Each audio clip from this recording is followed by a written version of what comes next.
Yung oyster na ginawa namin siya as cropek natin. Pina-upgrade po natin siya. May kasama siyang gulay, may malunggay, may kalabasa, may carrots, may celery, spicy, tsaka original. Ito po yung nagawa namin kasi may apo po ako na may leukemia. Mahilig sa chichirya. So, ang inanong doktor sa amin is kumain siya ng healthy na gulay.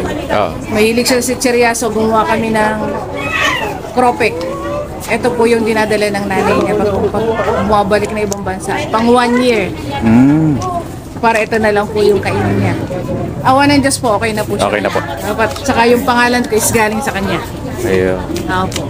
Hindi niya mabigkas yung Tita Pas, kaya naging Apas. Apas. Opo, kasi yung po kasi yung yung tawag sa akin ng mama na Tita Pas. Ayun. So, bulol.